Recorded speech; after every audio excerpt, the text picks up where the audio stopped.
Sa kasi medyo a little bit explain ko siya ng konti para mamaya yung pinaka-mensahe ko ay makatulong ito sa pagkaunawa sa atin. Beginning verse 12 ng Romans chapter 5, sabi rito, ang kasalanan ay pumasok sa sanlibutan sa pamagitan ng isang tao. Ang nire-refer doon sa isang tao ay si Adan. Siya ang dahilan kung bakit ang mundo, ang kasalanan ay kumalat sa mundo ito. At ang kamatayan ay pumasok sa pamamagitan ng kasalanan. So ang kasalanan, ang dahilan ay si Adan sa kanyang pagkasuway sa kautusan ng Diyos. Pero ang kamatayan pumasok dahil sa kasalanan. Dahil ang Biblia nagsasabi na ang kabayaran ng kasalanan, kamatayan. Dahil dito, lumaganap ang kamatayan sa lahat ng tao sapagkat ang lahat ay nagkasala. So, sinabi na ang kamatayan ito ay lumaganap sa lahat ng tao. Dahil ang tao ay gumamit dito ng salitang nagkasala. Now, gusto ko lang i-remind kayo na ang tao ay hindi naging makasalanan dahil siya ay nagkasala. Kundi ang tao ay makasalanan dahil ipinanganak na siya makasalanan. So magkakaiba tayo ng kasitwasyon ni Adan. Si Adan, ipinanganak o nilikha ng Diyos nang walang kasalanan. At siya ay nagkasala dahil sa kanyang kasalanan. Pero ang tao, nagkakasala dahil siya ay makasalanan na mula pa sa simula. Nasa sanlibutan na ang kasalanan bago pa ibigay ang kautusan. Ang kautusan dito nire-refer yung kay Moses na Ten Commandments na lagi natin binabasa every Sunday. Ngunit kung walang kautusan, kung wala yung Ten Commandments, okay? Kung walang kautusan, ang kasalanan ay hindi tinuturing na kasalanan. Kung walang batas na nagpaparusa, ay walang kasalanan na paparusahan. Okay? Verse 14, gayunman naghari pa rin ang kamatayan mula kay Adan hanggang kay Moses, pati sa mga taong hindi nagkasala tulad ng pagsuway ni Adan sa utos ng Diyos.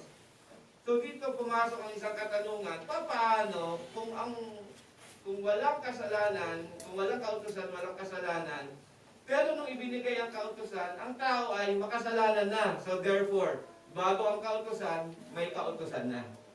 Hindi lang siya written. Okay?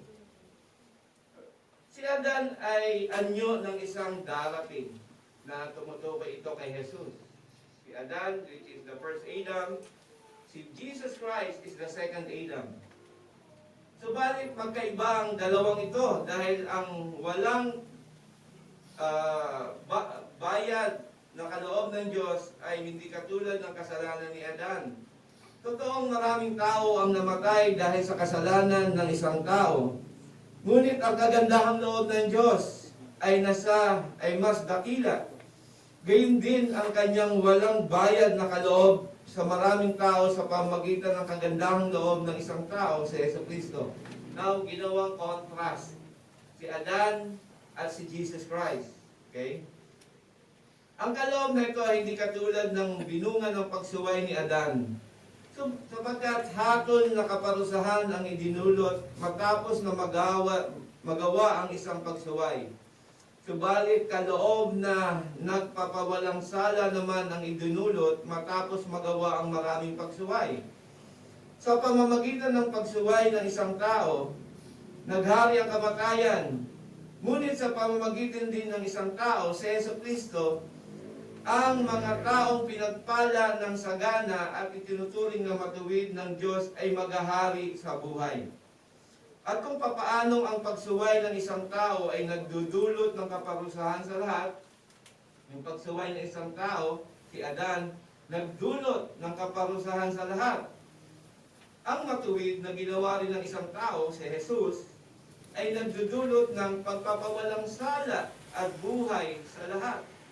So, ang idinulot ni Adan ay kasalanan para sa lahat. Ngunit ang pagsunod ni Kristo sa kautusan ng Diyos ay nagdulot ito ng buhay sa lahat ng mananalig sa Kanya. Nang magkaroon ng kautusan, dumami ang pagsuway. Makita natin ang kahinaan ng kautusan, ng batas. Ang batas kailanman hindi makapagligtas sa tao. Ngayon, merong negative implication to. The more na batas, the more na nagkakasala ang tao. Wala siyang kakayahan na ang tao ay pasunurin sa batas. Ang laging nagagawa ng tao ay mga bagay na laban sa batas. Okay? Mamaya na ako mag-explain na lang. So dumami ang pagsuway. Ngunit sa pagdami naman ng pagsuway, ay lalong sumagana ang kagandahang loob ng Diyos. Kung ang batas ay nagbubunga ng kasalanan, at kung dudami ang batas, dadami ang kasalanan, at pag dadami ang kasalanan, lalaki ang kagandahang loob ng Diyos. Kaya usually question niya, bakit hindi na lang tayo gumawa ng maraming kasalanan para lalong lumaganap ang kagandahang loob ng Diyos? Sinagot na yan natin sa nakaraan. Hindi pwede kasi tayo ay namatay na mula sa kasalanan. At ang dapat natin ginagawa ngayon ay ang buhay na kay Kristo, ang pagsunod sa kanyang kautusan. Kaya nga, kung paanong naghari ang kasalanan sa pamamagitan ng kamatayan, gayon din naman maghahari, yan, ang kagandahang loob ng Diyos sa pamamagitan ng pagbawalang sala. Ito'y magdudulot ng buhay na walang hanggan sa pamamagitan ng ating Panginoong Hesukristo. Tayo po'y manalangin. Dakilang Diyos, patuloy po bigyan mo kami ng karunungan dito sa pagkabasa ng iyong mga salita. Biyaya na nagbumula sa iyo, karunungan na nagbumula sa iyo. Ito po ang aming dalangin sa pangalan ni Jesus. Amen. Magsiupo po tayong lahat. July 12, atin pong ipinagdiwang ang tinatawag nating araw ng kalayaan. Darating ang araw ng kalayaan, usually ang mga tao ay nagtatanong, totoo nga ba na tayo ay malaya na? Okay? Now, ganito rin ang sinasabi ng Biblia. Bagamat si Jesus, sinabi ni Jesus na kung tayo ay totoong nanampalataya sa Kanya, ay tunay na nga tayong malaya. Ngayon, ganun din naman ang tanong natin. Tayo nga bang na kay Jesus, tunay nga ba tayo malaya na? Alam natin na ang kamatayan, ang bunga ng kasalanan, kapag may kamatayan, merong kasalanan. Kung kaya kapag binura ang kasalanan, wala na rin kamatayan. Kaya napakalaking issue sa kalayaan ang kasalanan. Inihantulad ng Biblia o din ng mga ibang tao na ang kasalanan ay tulad ng isang sakit na ketong. Sinasabi na ang ketong ay ilang mga karamdaman na siyang sa panahon ng Old Testament ang pinaka kinatatakutang sakit. Kapag mayroong ketong o leprosy, sa panahon nila, ito ay walang gamot. Walang pwedeng ilapat na gamot sa sakit na ketong. Baging dito sa Pilipinas, ito mga 50 years ago, meron tayong dalawang sikat na lugar sa Pilipinas na lugar ng mga ketong. Ito yung isa, yung Tala, diyan sa Caloocan ba yan? Quezon City. Caloocan, bahagi ng Caloocan. Pag pumasok ka sa Tala, makikita mo yung mga tao doon na uubos ang kanilang kamay o mukha nila dahil sa sakit na ketong. At meron ding isa sa Visaya, ang tinatawag na Pulyon Island. Ang tawag nga nila dyan ay Island of the Dead. No? Kung sa panahon ngayon, uso yung mga palabas na zombie. Pero sa panahon nung uso pa ang ketong, ang mga taong may ketong ay para silang mga zombie. Mga patay, mga buhay na patay. Kapag buhay pa sila, nauupod ang kanilang muka, ang kanilang kamay, ang kanilang paa. No? Maraming mga kwento ng mga naglilingkod sa Diyos ang nahawa sa ketong dahil sa kanilang pagnanais na ito ay tulungan sa espiritual nilang kalalagayan. Sa panahon ng Biblia, kapag ang isang tao may ketong dahil siya ay tinuturing na marami, inihiwalay siya sa community. Okay? Okay? Yan yung isang kalungkutan ng may ketong. Ang sakit na ketong, ayon sa mga doktor, ay nagsisimula ito sa isang maliit na puti lamang, no? Seemingly white sa balat. At yung white na spot na ito ay kumakalat sa buong balat ng tao. Hanggang ito ay wala ng pakiramdam. Naalala ko yung pelikula ng araw, ay isang pari yun si Damien. Kung naalala yung Father Damien. Nag-alaga siya ng mga taong may ketong in one island, pero at the end of the day, siya ay nagkaketong at namatay, at siya ay venerate bilang isang santo ng mga ketong. At yung mga may ketong doon, ayon doon sa pelikula, kinakain sila ng daga na hindi nila nararamdaman. So, inuubos sila ng daga, hindi nila nararamdaman. At gayon ang ginagawa ng ketong, nagsisimula sa maliit, kumakalat ito hanggang wala ka ng maramdaman. Ganon din naman ang issue ng kasalanan. Nagsimula sa maliit, here sa aking binasa kanina, it starts with Adam. Yung sakit ng kasalanan ay nagsimula kay Adan at kumalat sa buong humanity. Ang kasalanan ito, it makes men dumb in the works of God. Kung yung ketong na literal, na wala kang nararamdaman, yung kasalanan na tulad ng ketong ay parang wala kang nararamdaman na buhay mula sa Diyos. There is spiritual blindness and even deadness of any spiritual goodness. Ibig sabihin, kapag ikaw ay nasa aspeto pa ng kasalanan, wala kang spiritual desire. No? Yung iyong kalalagayan na pagmamahal sa Diyos, na totoong Diyos, ay hindi mo dinidesire ito sa buhay mo. But you may be a religious person and yet not desiring the true God. Because when we desire the true God, we desire His works, He desire His words. Pero kung tayo when we are confessing Jesus Christ without desiring His words and works, ang tawag lang doon sa atin, we are religious but not a holy person. Because what God desires from us is for us to be holy and not to become religious. Kaya nga, sabi ng ibang mga ngaral, there are a lot of people in hell which is very religious but not holy. What God desires from us is actually holiness from inside of us, which is the works of the Holy Spirit and Christ. So men separate themselves from God and live with other that is not really God at all. Sila ay nagrebelde laban sa totoong Diyos at walang totoong buhay sa kanila. Ang tao ay namuhay in separation with God, and this separation has no treatment, and possible only if God, the Creator, in His mercies, bring the person back to Him. Hindi kaya ng tao na ipanumbalik niya ang kanyang sarili sa Diyos in his own effort.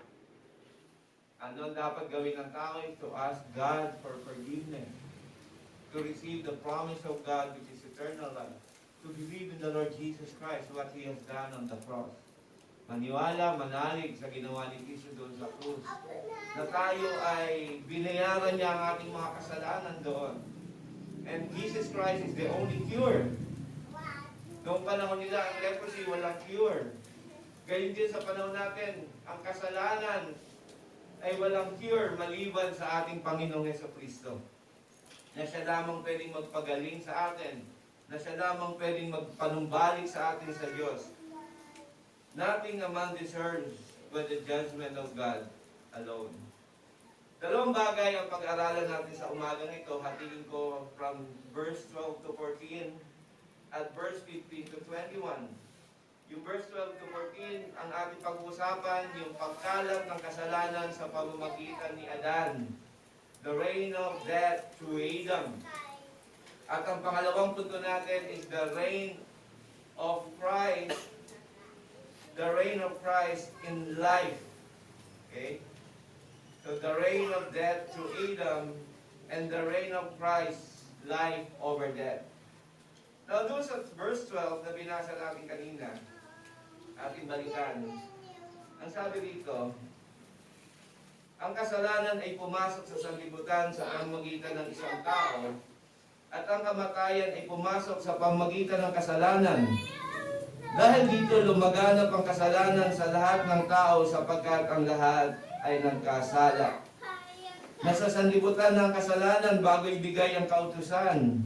Ngunit kung walang kautusan, ang kasalanan ay hindi tuturing na kasalanan. Gayunpaman, naghari pa rin ang kamatayan mula kay Adan hanggang kay Moses, pati sa mga taong hindi nagkasala tulad ng pagsaway ni Adan sa utos ng Diyos. Si Adan ay anyo ng isang darating. Sabi dito, death came into the world through one man. Okay? Ang kamatayan ay pumasok sa pamamagitan ng isang tao. Sino yun? Si Adam. God made a covenant with Adam. Ito kasi ang nangyari. Paano naging istorya sa pamamagitan ni Adam ay ang lahat ng tao nagkasala. Noong nilikha ng Diyos sa Adam, God made a covenant with him.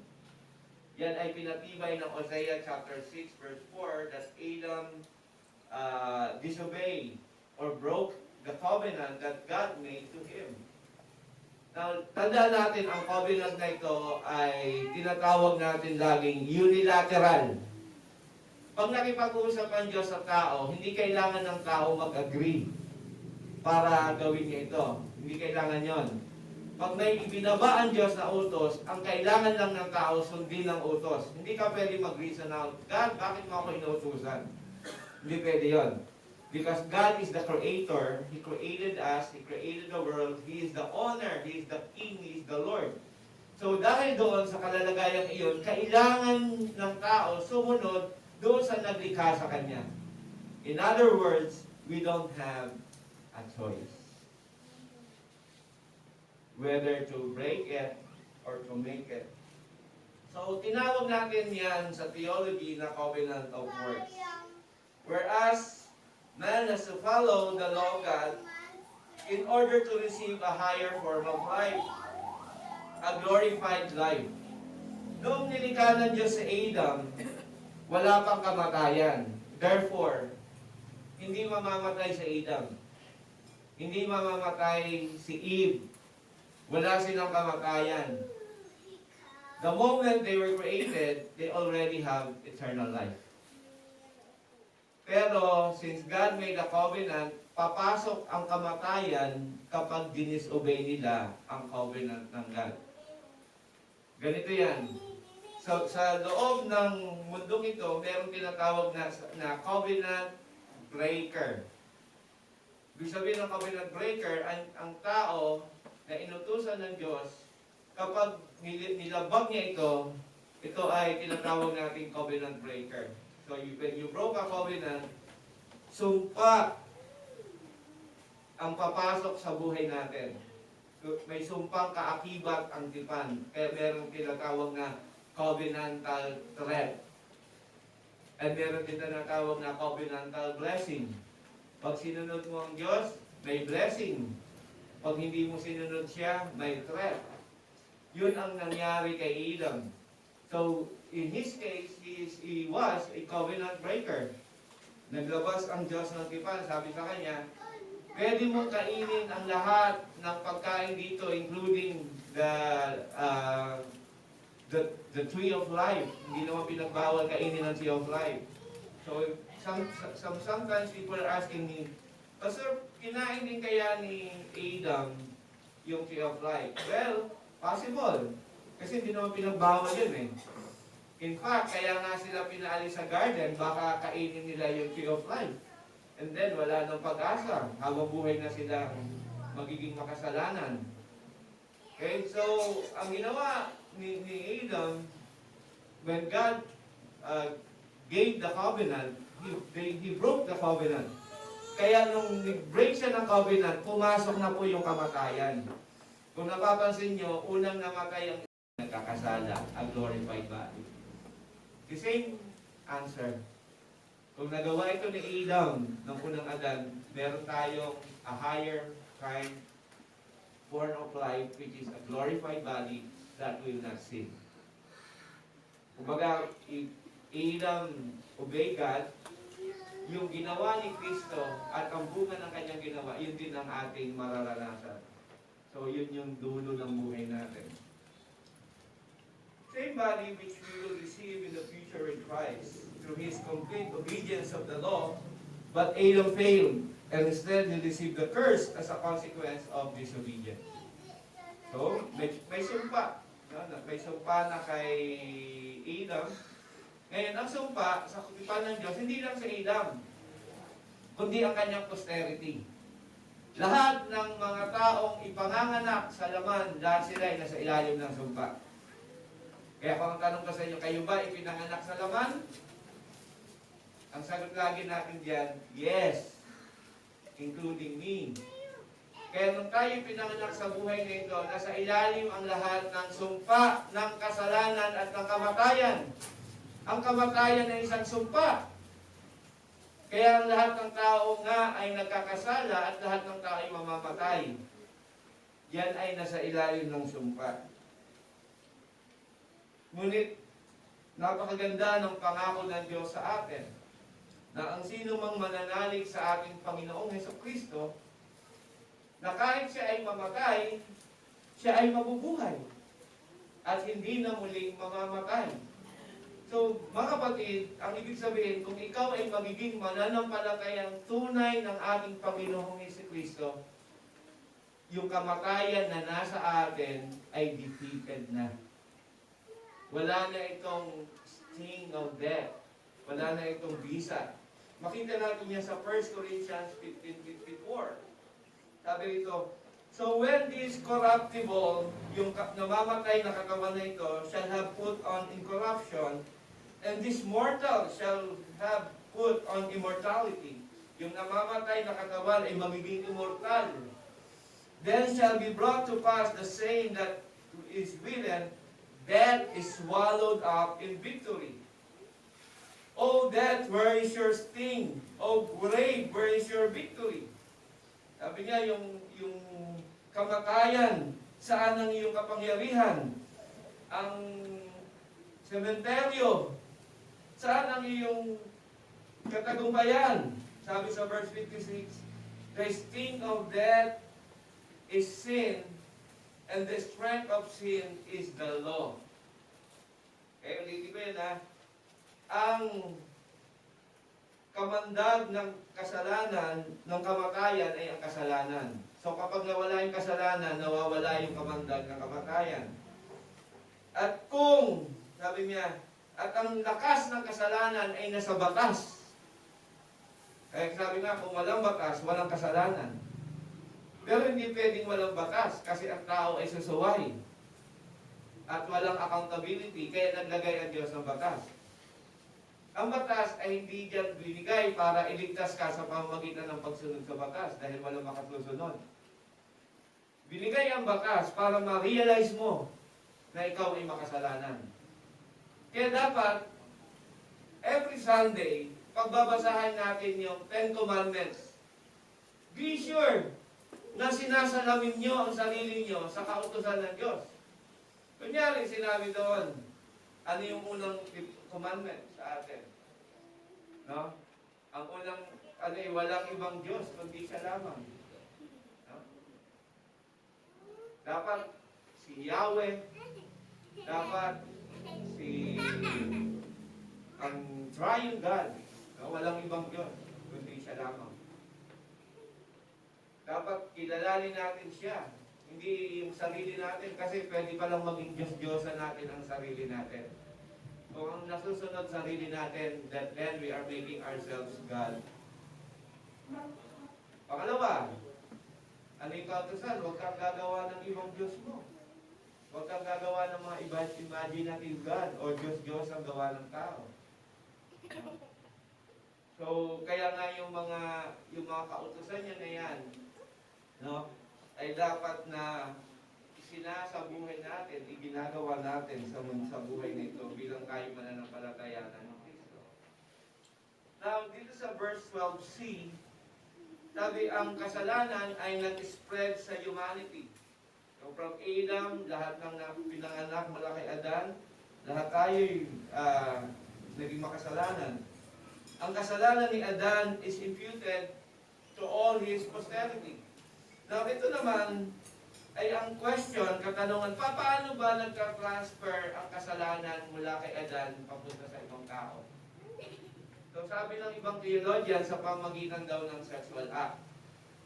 Pag nagkaroon ng sexual act ang mag-asawa, nagkakaroon ng yung kasalanan sa pamamagitan ng sex ay nalilipat sa kanilang anak.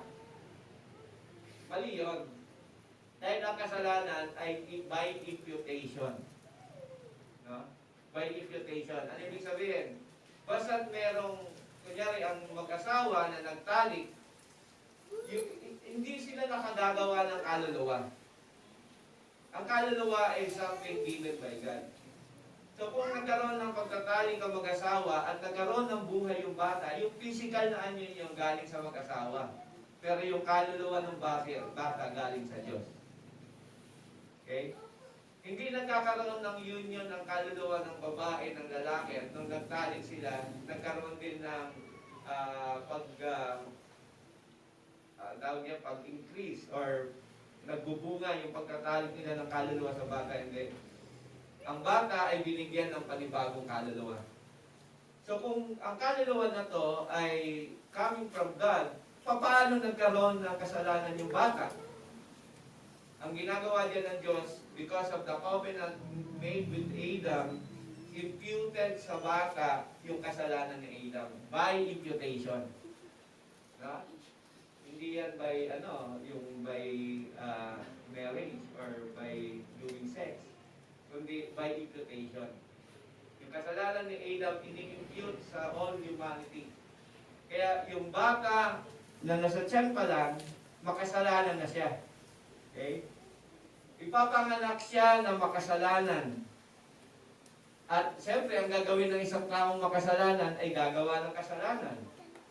Kaya nga ang bata, tingnan niyo, papanganak, laging, ang kauna-unang kasalanan ng bata na gagawin niya, selfish. Diba cute yung mga batang selfish? Diba? Cute yung mga anak natin. Yung anak natin, selfish yan. Ang gusto lang niya, yung sarili niya. Gusto niya, pasusunurin ko tong nanay kong to. Pasusunurin ko tatay kong ito. Gusto niya siya yung masusunod. Pero napakahirap i-disiplina ang bata na pasunurin ng magulang. From the start yan, kunyari, ayaw niya yung pagkain. Ayaw ko niyan. Gusto ko hotdog. Gusto ko spaghetti. Sabi ng nanay, ayaw ko lang yan. Bigyan natin gusto niya. Pag ayaw ng bata, mag-iingay yan. No? Iiyak. Ay kailangan ibigay mo yung gusto niya. Kasi naturally, ang tao ay selfish. Self. It happened to Adam. Si Adam nung nagkasala, bago nagkasala, si Adam, God yan, God-centered. Pero nung nagkasala, self-centered na siya. Sarili niya na. Kaya nga nung nagkasala siya, ito yung pangyayari sa kanya. Laging, ano ang gagawin ko? Kanya, let's say, gusto niyang matanggal yung shame dahil sa pagkakasala. So, anong ginawa niya? Sa tingin niya, ang tamang gawin ay kumuha ng dahon, ipangtakip sa kanilang kahiyan. So, gumagawa ang tao ng sarili niyang imagination how para yung kanilang ginawang kasalanan ay matakpan. That's selfish. Self-centeredness. Pero hindi ganun sa Diyos. Dahil sa Diyos, pumatay siya ng hayop, ginawa niyang skin, yun ang pinasuot niya kay Adam and Eve. Ang Diyos lang ang may kakayahan. No? Ibig sabihin, ang isang taong makasalanan, ang kauna-unahan niyang kaisipan, kasalanan, ay ang pagiging makasarili. Kaya, kung meron kang pinagmumulan tayo hanggang ngayon, pag meron tayong pinagmumulan ng kasalanan sa buhay natin, yan yung pagiging makasarili. Bakit ang tao siloso o silosa? Ang puno-dulo niyan, makasarili. Kailangan ako. Bakit ang iba parang yung gusto niyang mangyari, ganito. Kasi self-centered siya. Kaya nga ang karaniwan sa mga psychology ngayon, Tinatawag nila yan ng narcissism, narcissistic. Yung sarili niya, parang gusto niya may angat sa. That's the biggest problem. And that is the first sin in heaven, which is the pride of Satan. And the first sin na kinumit ng tao because of self-centeredness. Kaya huwag tayong magsentro sa ating sarili. Ang tunay na kahulugan ng pagiging Kristiyano ay ang pagiging sentro ng Diyos sa buhay natin. Kaya every decisions of life, hindi dapat makasarili kung ikaw ay Kristiyano. Ito dapat ay makadiyos. Ito ba ang kalooban ng Diyos? Ito ba ang gusto ng Diyos sa buhay ko? Yung gusto ng Diyos, yan ang dapat natin gawin. Hindi yung makasarili, paano na lang ganito? Paano kung ganito? Hindi. Makasarili pa rin yan. Yung mga plano natin, kaisipan natin, puro makasarili. Hindi natin tinitingnan, binabalanse ang lahat ng bagay sa buhay natin, which we are making God, His words, our standard of life. Kaya nga, naimana ang kasalanang iyan. Nataglay-taglay natin ngayon ang pagiging makasarili nito. Now, so, ganun ipinasa sa pamagitan ng tipan ng Diyos kay Adam, ipinasa ang kasalanan sa bawat tao. Now, in verse 13, bago sabi doon, bago ang batas na ibinigay kay Moses, deaths are already there. For without the law, there's no transgression, according to Romans 4:15. Now, ito ay mahalagang dapat nating maunawaan. Sabi sa atin, ang batas ang dahilan kung bakit may kasalanan. At ang kasalanan ang dahilan kung bakit may kamatayan. Kaya natin may makikita kayong may namamatay pag pumunta kayo sa sementeryo, kaya may kamatayan yan dahil may kasalanan. Hindi ko tinutukoy ang personal na kasalanan ng tao, kundi ang mundong ito, ang lahat ng tao ay makasalanan.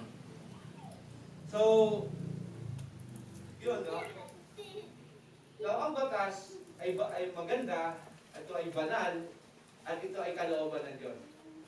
Kaso, ang problema, dahil ang tao ay makasalanan, wala siyang kakayahan na masunod ang mga batas na ito. Instead, kapag may batas, yun ang kanyang binabiolate. Hindi tayo, yung kasalanan natin, hindi katulad ng kasalanan ni Adan. Si Adan makasunod mula kay Adan kay Moses, bago pa ang batas.